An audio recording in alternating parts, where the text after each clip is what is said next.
दोस्तों, एक बार फिर से आप सभी लोगों का स्वागत है मेरे चैनल पर।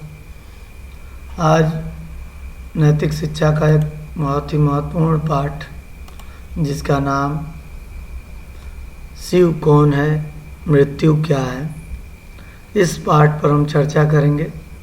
इसमें लिखे बिंदुओं पर हम बातचीत करेंगे और समझने का प्रयास करेंगे कि इस पाठ से हमें क्या शिक्षा मिलती है।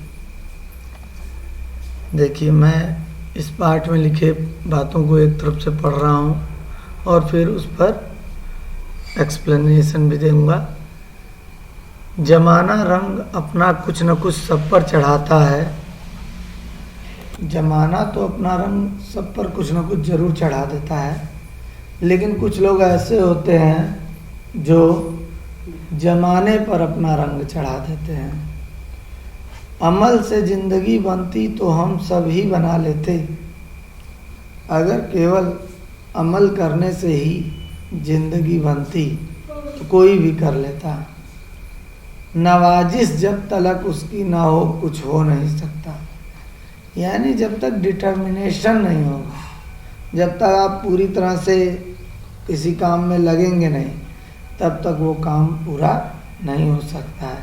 केवल बातों से कोई काम नहीं होता, उसके लिए लगना पड़ता है, हार्ड वर्क करना पड़ता है। ठीक है, चलिए आगे बढ़ते हैं।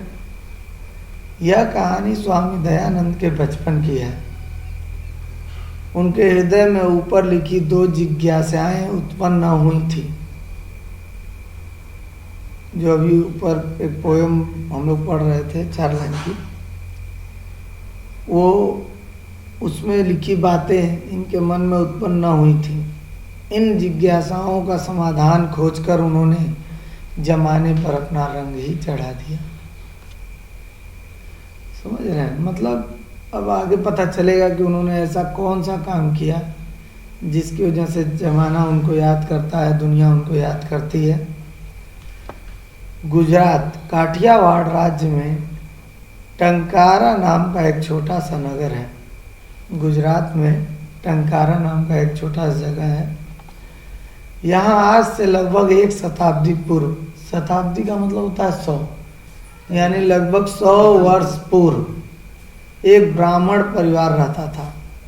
इस परिवार के मुखिया करसण जी थे। यह परिवार धन धान्य से संपन्न था। करसण जी शिव भक्त थे। उनके घर फाल्गुन कृष्णा दशमी संवत 1881 यानी सन 1824 में एक बालक ने जन्म लिया, जिसका नाम मूल शंकर रखा गया। गुजरात राज्य में टंकारा नामक एक छोटा सा नगर है, जहाँ पर एक ब्राह्मण परिवार रहता था, जिसके मुखिया कौन थे? करसण जी। इन्हीं के घर में जो है मूल शंकर जी का जन्म हुआ था। स्वामी दयानंद जी के बचपन का नाम मूल शंकर ही था और करसण जी शिव भक्त थे। ठीक है,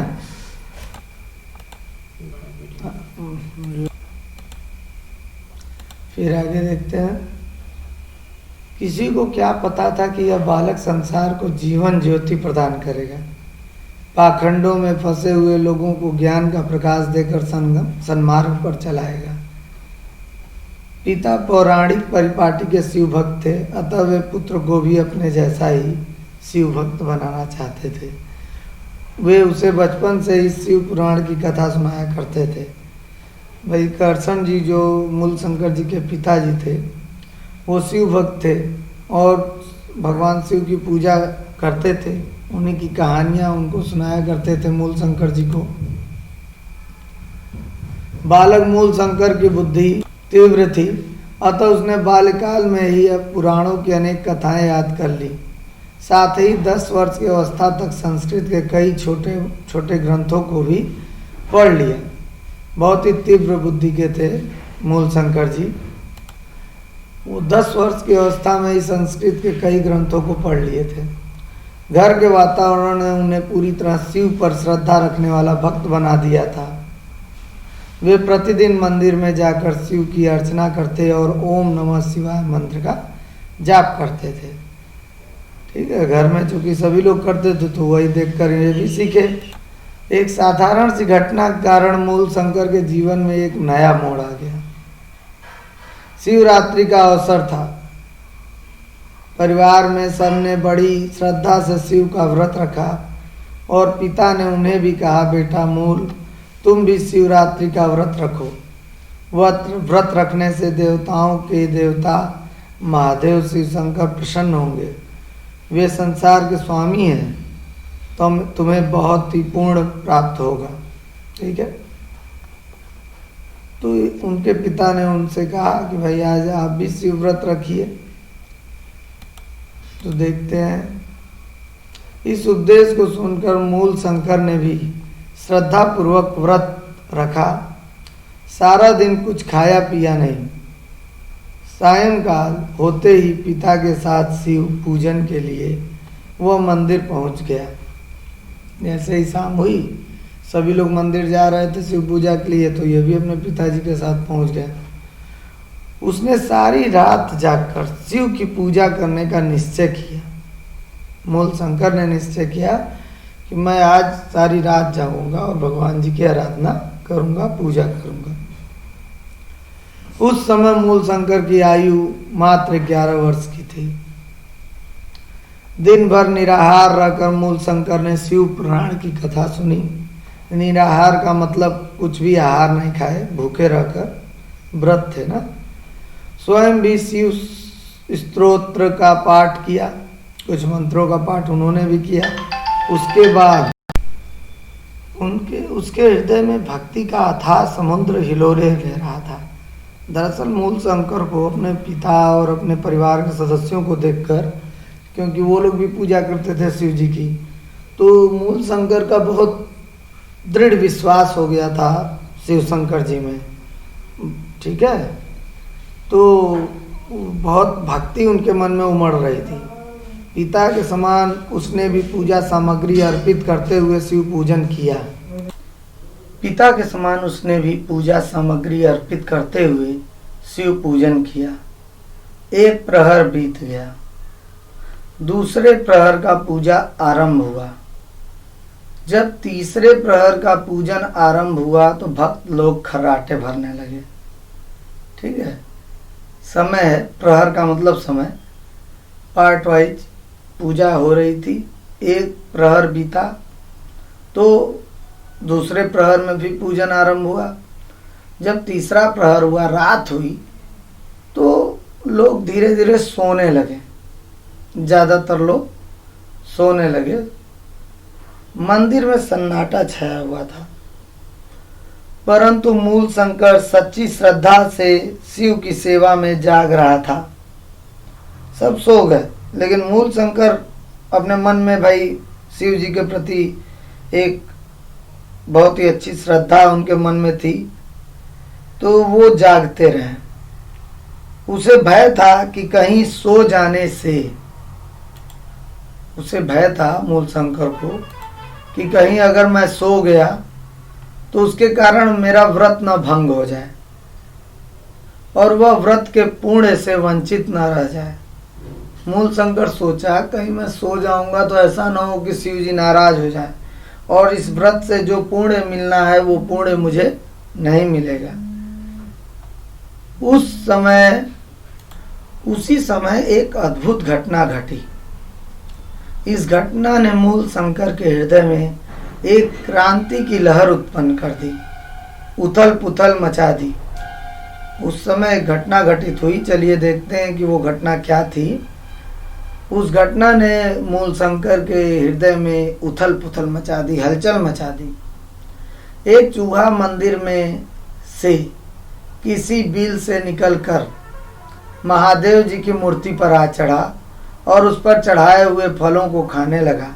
कोई चूहा भाई जैसे होता नहीं है, चूहे आ जाते हैं, कहीं भी घूमते रहते हैं, वो शिव जी की मूर्ति पर चढ़ गया और वहां पर चढ़े हुए फलों को खाने लगा।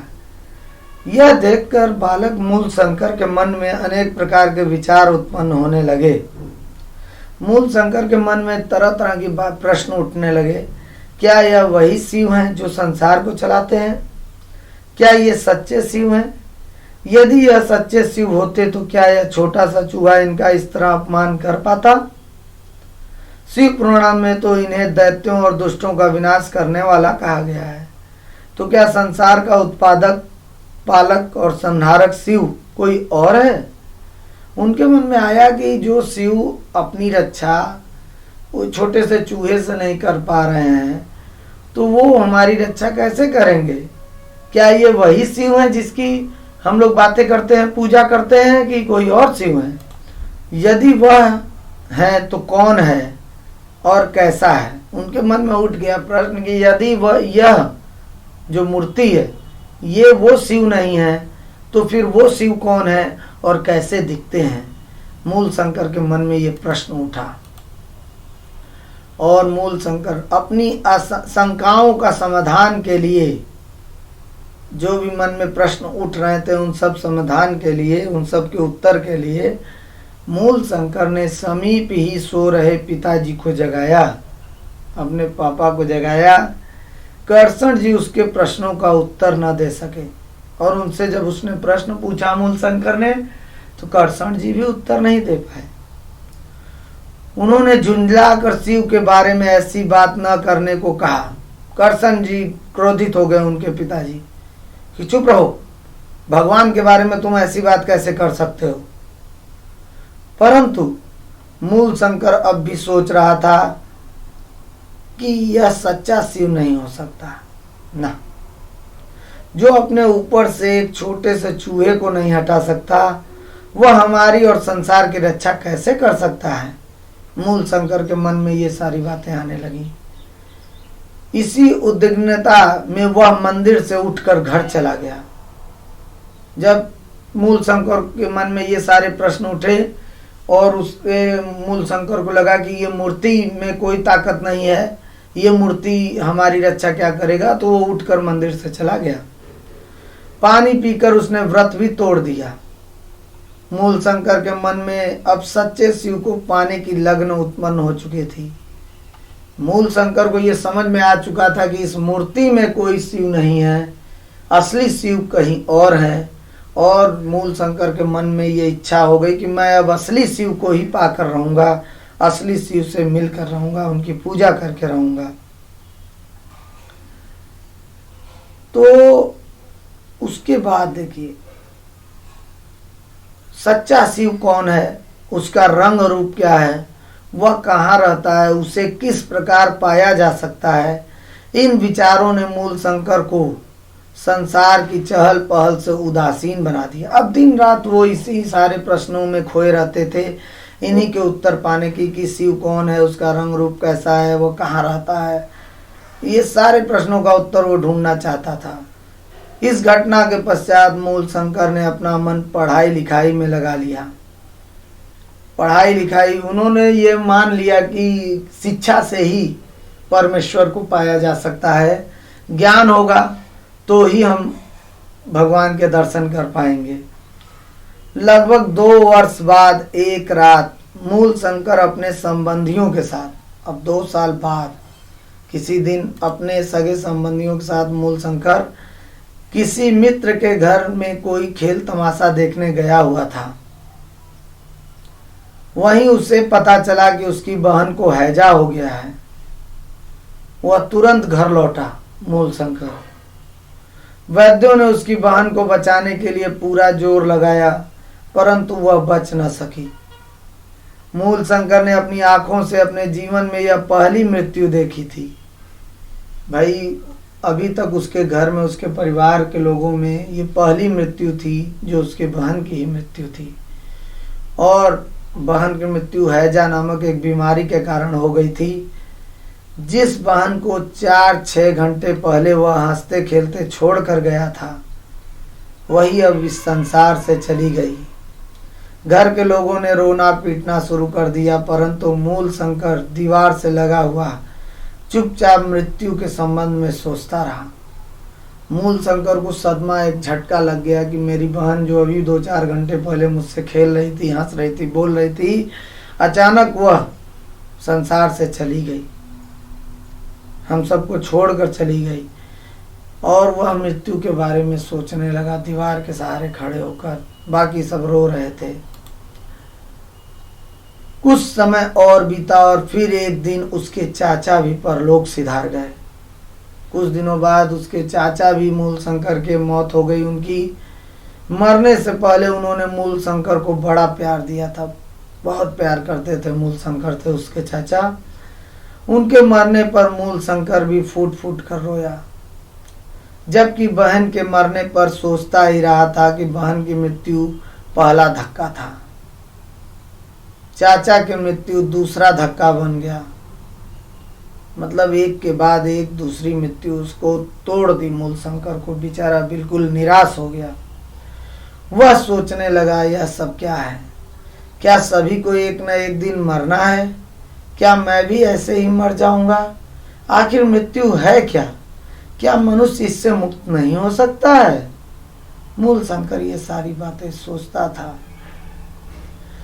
मूलशंकर को वैराग्य होने लगा। वैराग्य का मतलब होता है जैसे सुख से नाता तोड़ने लगा अपना, बाकी सगे संबंधियों से मिलना छोड़ दिया, एकांत में रहने लगा, इन सारे प्रश्नों का उत्तर ढूंढने लगा। अगर आज के समय में वैराग्य की बात करें तो जैसे मोबाइल नहीं देखेगा, टीवी नहीं देखेगा, तो मतलब चीज़ों से कट जाना, अपने आप को सारी चीज़ों से काट लेना, हटा लेना और बिल्कुल एकांत में रहकर किसी चीज़ के बारे में सोचना, इसी को वैराग्य कहते हैं। ठीक है। तो वह घर बार छोड़कर सच्चे शिव को खोजने और मृत्यु का हल ढूंढने के लिए घर से निकल गया। इन सारे प्रश्नों ने उसे इतना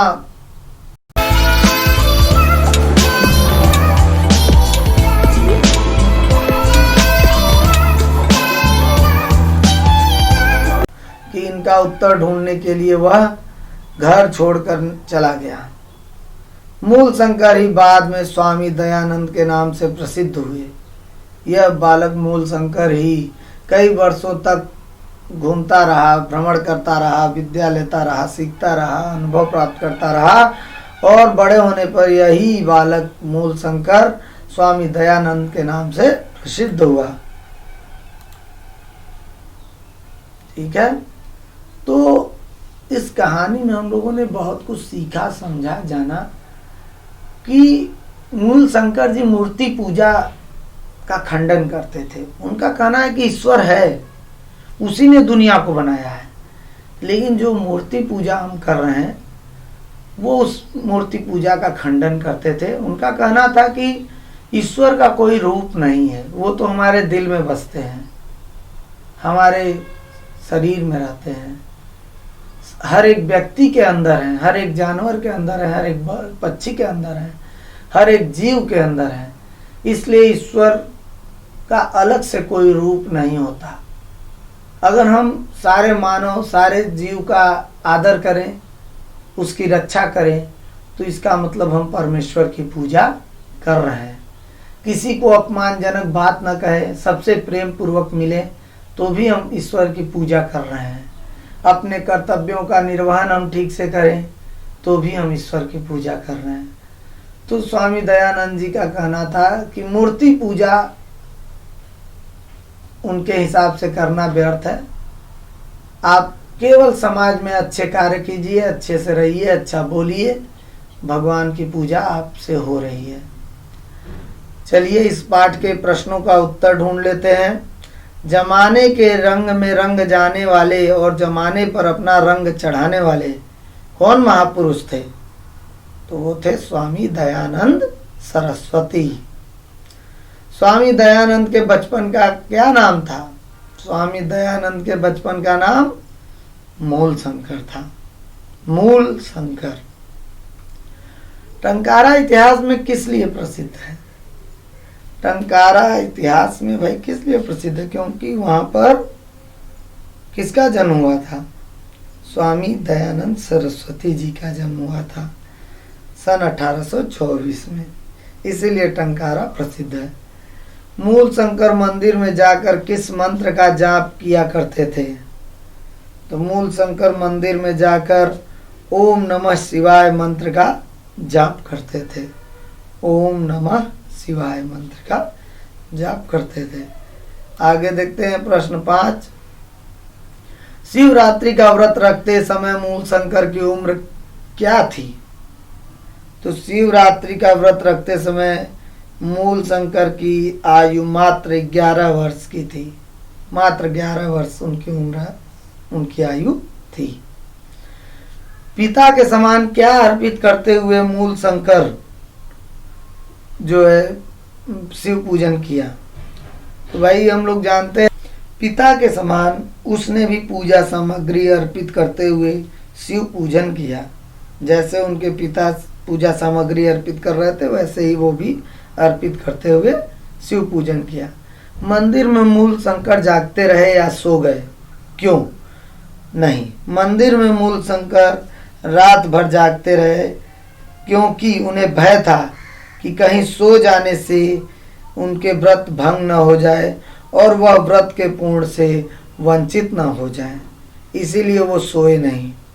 चूहे की घटना का मूल शंकर के विचारों पर क्या प्रभाव पड़ा?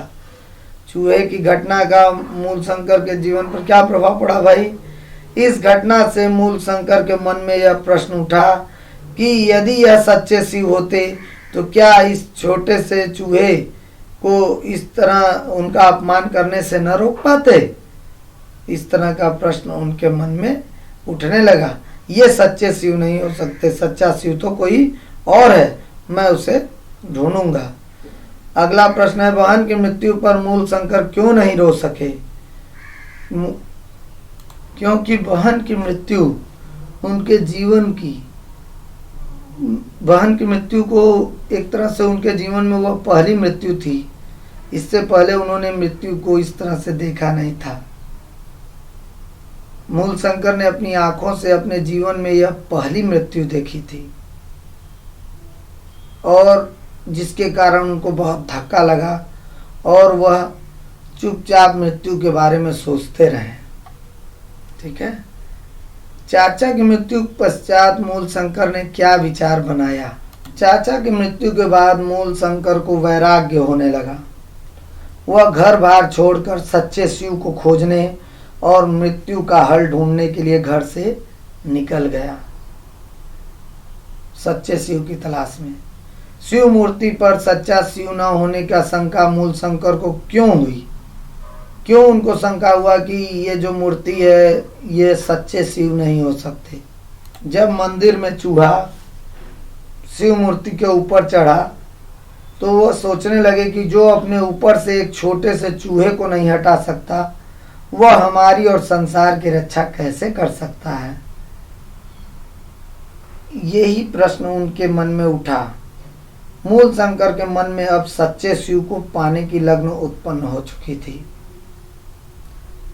इसी से उनके मन में शंका हुआ कि जो एक छोटे से चूहे को नहीं हटा सकते वह हमारी रक्षा कैसे करेंगे? मंदिर में शिव मूर्ति के साथ क्या घटना घटी? मंदिर में कहीं से एक चूहा मूर्ति के पास आग पहुंचा और उस पर चढ़ाए हुए फलों को खाने लगा। यही घटना मंदिर में घटी थी, जिसे देखकर मूल शंकर के मन में अनेक प्रश्न उठने लगे थे।